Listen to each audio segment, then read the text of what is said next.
This YouTube channel does not promote any violent, harmful, or illegal activities. All content provided by this channel is meant for an educational purpose only.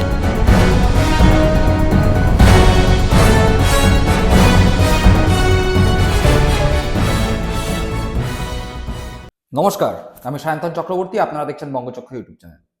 Bhatpara এই মুহূর্তে পশ্চিমবঙ্গে যে সমস্ত বিধানসভা কেন্দ্রগুলো নিয়ে অত্যন্ত বেশি আলোচনা হয় তার মধ্যে ভাটপাড়া অন্যতম। মমতা বন্দ্যোপাধ্যায়ের কেন্দ্র ভবানীপুর, আবার মমতা বন্দ্যোপাধ্যায় শুভেন্দু অধিকারীর কাছে যেই বিধানসভা কেন্দ্রে পরাজিত হয়েছিলেন সেই নন্দীগ্রাম। এছাড়া পরিবর্তনের অন্যতম প্রধান কারণ যেই বিধানসভা কেন্দ্র সেই কেন্দ্র সিঙ্গুর। এই তিন বিধানসভা কেন্দ্রের পাশাপাশি পশ্চিমবঙ্গে সর্বাধিক আলোচিত বিধানসভা ভাটপাড়া। এই ভাটপাড়ায় দীর্ঘদিন ধরে তৃণমূল কংগ্রেসের বিধায়ক ছিলেন অর্জুন সিং। 2001 সালে তিনি ভাটপাড়া বিধানসভা থেকে বিধানসভায় জয়ী হন। 2006 সালেও তিনি ভাটপাড়া বিধানসভা থেকে জয়ী হন। 2011, 2016 দুবারই তিনি এই ভাটপাড়া বিধানসভা থেকে জয়ী হন। অর্থাৎ 2001, 2006, 2011, 2016 মোট 4 বার অর্জুন সিং ভাটপাড়া বিধানসভা থেকে জয়লাভ করেন। অর্জুন সিং এর আগে তার পিতা সত্যনারায়ণ সিং 1971, 72 এবং 1987 সালে জাতীয় কংগ্রেসের প্রতীকে এই বিধানসভা থেকে 3 বার জয়যুক্ত হন। অর্থাৎ সত্যনারায়ণ সিং, অর্জুন সিং এর পিতা, জাতীয় কংগ্রেসের প্রতীকে ভাটপাড়া থেকে 3 বার বিজয়ী হন। অর্জুন সিং তৃণমূল কংগ্রেসের প্রতীকে ভাটপাড়া বিধানসভা থেকে 4 বার জয়ী হন, অর্থাৎ 4 বার বিধায়ক নির্বাচিত হন। এবং অর্জুন সিং আমরা সকলে জানি 2019 লোকসভা ভোটের প্রাককালে তৃণমূল কংগ্রেস ত্যাগ করেন। তৃণমূল কংগ্রেস ত্যাগ করে বিজেপিতে যোগদান করেন এবং 2019 সালে লোকসভা ভোটে তিনি ব্যারাকপুর লোকসভা কেন্দ্র থেকে সাংসদ নির্বাচিত হন। ফলতই 2019 সালে লোকসভা ভোটের পাশাপাশি এই ভাটপাড়া বিধানসভায় উপনির্বাচনও হয় এবং এই উপনির্বাচনে জয়লাভ করে অর্জুন সিং এর পুত্র পবন সিং। শুধুমাত্র 2019 নয়, 2021 সালেও অর্জুন সিং এর পুত্র পবন সিং ভাটপাড়া বিধানসভায় বিজেপির প্রতীকে দাঁড়ান এবং জয়লাভ করেন। অর্থাৎ এই ভাটপাড়ায় আমরা দেখতে পেলাম সত্যনারায়ণ সিং কংগ্রেসের প্রতীকে 3 বার বিধায়ক নির্বাচিত হয়েছেন, সত্যনারায়ণ সিং এর পুত্র অর্জুন সিং তৃণমূল কংগ্রেসের প্রতীকে 4 বার বিধায়ক নির্বাচিত হয়েছেন এবং অর্জুন সিং এর পুত্র পবন সিং এবং সত্যনারায়ণ সিং এর নাতি পবন সিং বিজেপির প্রতীকে 2 বার ভাটপাড়া বিধানসভা থেকে প্রতিদ্বন্দ্বিতা করেছেন এবং 2 বারই জয়লাভ করে বিধায়ক হয়েছেন। অর্থাৎ একই পরিবারের দাদু এবং বাবা এবং তার সন্তান, অর্থাৎ 3 পুরুষ, একই পরিবারের 3 পুরুষ একটি বিধানসভা থেকে মোট 9 বার বিধানসভার বিধায়ক নির্বাচিত হয়েছেন। অর্থাৎ একই পরিবারের বিভিন্ন সদস্যরা 9 বার একই বিধানসভা থেকে বিধায়ক নির্বাচিত হয়েছেন, যা এই পশ্চিমবঙ্গে অত্যন্ত বিরল। বিরল বললেও ভুল হয়, পশ্চিমবঙ্গে এরকম নজির হয়তো আর নেই, এটা জোর দিয়েই বলা যায়। সেই ভাটপাড়া বিধানসভাতেই অর্জুন সিং এখন অত্যন্ত মানসিক দ্বন্দ্বে ভুগছেন। পরিবার না পার্টি, পরিবার আগে না পার্টি আগে, এই দুয়ের দ্বন্দ্বে সিদ্ধান্তহীনতায় ভুগছেন অর্জুন সিং। যেই ভাটপাড়া অর্জুন সিং এর পরিবারের সঙ্গে সম্পৃক্ত হয়ে গেছে, যেই ভাটপাড়া 9 বার একই পরিবার থেকে বিধায়ক পেয়েছে, সেই পরিবার কি আগামী 2026 বিধানসভা নির্বাচনে পুনরায় 2026 নির্বাচনে বিধানসভায় পুনরায় বিধায়ক দিতে চলছে সেই পরিবার, নাকি এবার ভাটপাড়া এই পরিবারকে বাদ দিয়ে নতুন কোনো বিধায়ক পেতে চলেছে? এই পরিস্থিতি বা এই দোটানায় পড়েছে অর্জুন সিং। তার মূলত একটি কারণ। কি কারণ? পুত্র আগে না সংশ্লিষ্ট দলের নেতা আগে?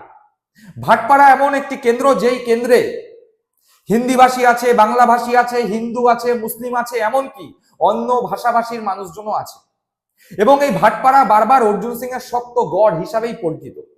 যতই এই ভাটপাড়া পৌরসভায় তৃণমূল কংগ্রেসের আধিপত্য থাকুক না কেন, আমরা বিধানসভা ভোট বা লোকসভা ভোটে দেখেছি ভাটপাড়ায় বিজেপির পতাকা, বা বলা যায় অর্জুন সিং যেই দলে থাকবে সেই দলের পতাকা পথ করে উঠেছে।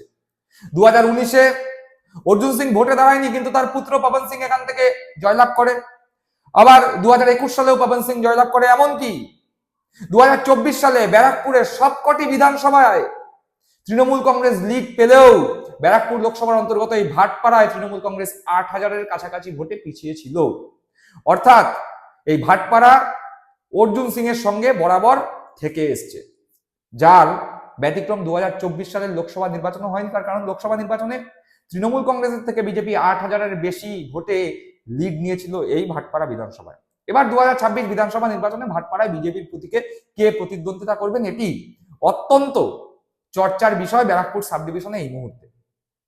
অন্যান্য যে সমস্ত বিধানসভা রয়েছে ব্যারাকপুর সাব ডিভিশনের মধ্যে, অর্থাৎ বীজপুর, নৈহাটি, জগদ্দল, নোয়াপাড়া, ব্যারাকপুর, আমডাঙ্গা, এই সমস্ত বিধানসভায় তৃণমূল কংগ্রেসের প্রতীকে কে প্রতিদ্বন্দ্বিতা করবেন সেটা নিয়ে যেমন চর্চা হচ্ছে, সেরকমই ভাটপাড়ায় বিজেপির প্রতীকে কে প্রতিদ্বন্দ্বিতা করবেন এটা নিয়ে চর্চা।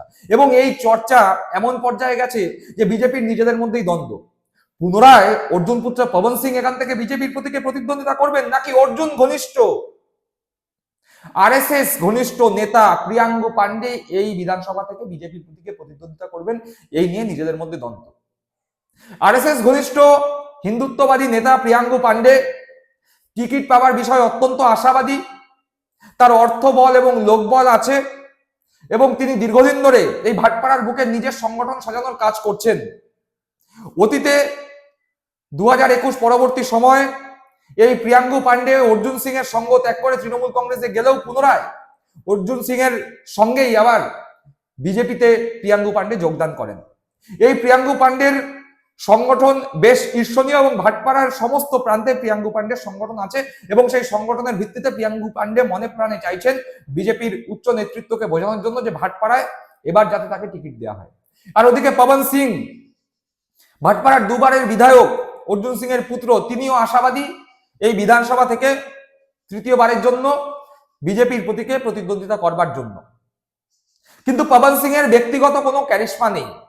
তার নামের পাশে অর্জুন সিং এর নাম না থাকলে তিনি পলিটিক্সে বিগ জিরো। এলাকায় দেখা যায় না, সে অর্থে সংগঠন নেই, বক্তব্য রাখার সেরকম ভালো ক্ষমতা নেই এবং মানুষের মধ্যেও তাকে নিয়ে সেরকম কোনো উন্মাদনা লক্ষ্য করা যায় না ভাটপাড়ার বুকে। ফলে আগামী 2026 বিধানসভা নির্বাচনে তুল্যমূল্য বিচারে প্রিয়াঙ্গু পান্ডে এই ভাটপাড়া বিধানসভায় বিজেপির প্রতীকে প্রতিদ্বন্দ্বিতা করার ব্যাপারে এগিয়ে। কিন্তু ওই যে বললাম, অর্জুন সিং দোটানায় পড়ে গেছেন, পরিবার নাকি পার্টি। এই অর্জুন সিং এর পরিবার যখন যেই পার্টিতে থেকেছে তখন সেই পার্টির হয়েই এই ভাটপাড়া কেন্দ্রে সেই পরিবারের অর্থাৎ অর্জুন সিং পরিবারের সদস্যরা প্রতিদ্বন্দ্বিতা করেছেন। অর্জুন সিং এর পিতা সত্যনারায়ণ সিং, অর্জুন সিং নিজে এবং অর্জুন সিং এর পুত্র পবন সিং এর সব থেকে বড় উদাহরণ এবং তারা প্রতিদ্বন্দ্বিতা করে জয়লাভ করেছেন। অর্জুন সিং ভাটপাড়া থেকে কখনো হারেননি, পবন সিংও হারেননি, যদিও তার পিতা 3 বার জয়যুক্ত হলেও বেশ কয়েকবার পরাজিত হয়েছিলেন এই ভাটপাড়া কেন্দ্র থেকে। কিন্তু এই পরিবারের বাইরে কংগ্রেস হোক, তৃণমূল হোক বা বিজেপি, কেউই বিধানসভা ভোটে অন্য কাউকে টিকিট দেওয়ার ভুল করেনি। কিন্তু এবার কি তাহলে প্রিয়াঙ্গু পান্ডে টিকিট পেতে চলেছেন? এই নিয়ে যখন বেশ গুঞ্জন, তখন অর্জুন সিং এই দোটানার মধ্যে নিজের পুত্র পবন সিংকেই রাজনৈতিক বলি দিচ্ছেন। কেন বলছি একথা? অর্জুন সিং এমন একটি পন্থা অবলম্বন করেছেন যাতে সাপও মরে লাঠিও না ভাঙে। অর্থাৎ নিজের পুত্রও এখান থেকে দাঁড়াবে না, কিন্তু সিং পরিবারের বাইরেও টিকিট যাবে না, অর্থাৎ প্রিয়াঙ্গু পান্ডেও দাঁড়াতে পারবে না। অর্জুন সিং সিদ্ধান্ত নিয়েছেন, ঘনিষ্ঠ সূত্রে যেটুকুনি জানা যাচ্ছে, অর্জুন সিং এর ঘনিষ্ঠ মহলে যা আলোচনা হচ্ছে সেই সূত্র মারফত যেটুকুনি জানা যাচ্ছে, অর্জুন সিং সিদ্ধান্ত নিয়েছেন যে আগামী 2026 বিধানসভা নির্বাচনে তিনি ভাটপাড়া থেকে প্রতিদ্বন্দ্বিতা করবেন বিজেপির প্রতীকে।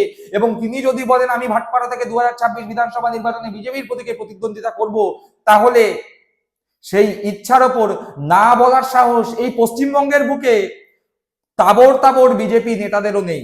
এবং যদি পিতা ভাটপাড়া বিধানসভার বুকে প্রতিদ্বন্দ্বিতা করতে নামেন, তাহলে পুত্রও কোনো রকম বিরূপ মনোভাব পোষণ করবেন না। আবার ওদিকে প্রিয়াঙ্গু পান্ডের মতো নেতারাও অর্জুন সিং নামক রাজনৈতিক মহিরুহের কাছে ট্যাপও করতে পারবে না। ফলে এই দুই ব্যক্তিকে, অর্থাৎ পবন সিং এবং প্রিয়াঙ্গু পান্ডে, এই দুই ব্যক্তিকে ভাটপাড়া সংলগ্ন নৈহাটি, নোয়াপাড়া, জগদ্দল বা বীজপুর কোন জায়গায় ঠেলে দেওয়ার পরিকল্পনা ইতিমধ্যেই নিয়ে ফেলেছে অর্জুন সিং।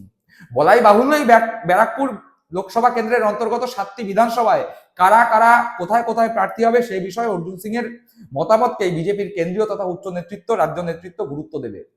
ফলতই নিজের পুত্রকে রাজনৈতিক বলি করে দিলেন অর্জুন সিং। পরিবার না পার্টি, এই যুদ্ধে পরিবারকে এগিয়ে রেখে পরিবারেরই এক সদস্যর রাজনৈতিক বলি চড়ালেন অর্জুন সিং। দর্শক বন্ধুরা, আপনারা কি মনে করছেন ভাটপাড়া কি আদৌ এই পরিবারতন্ত্রের বাইরে 2026 বিধানসভা ভোটে বেরোতে পারবে, নাকি ভাটপাড়ার মানুষজন আরো একবার অর্জুন সিং এর পরিবারকেই জয়যুক্ত করবে? আপনাদের মূল্যবান মন্তব্য কমেন্ট বক্সে কমেন্ট করে জানাবেন। সকলে ভালো থাকবেন, সুস্থ থাকবেন। জয় হিন্দ, বন্দে মাতরম।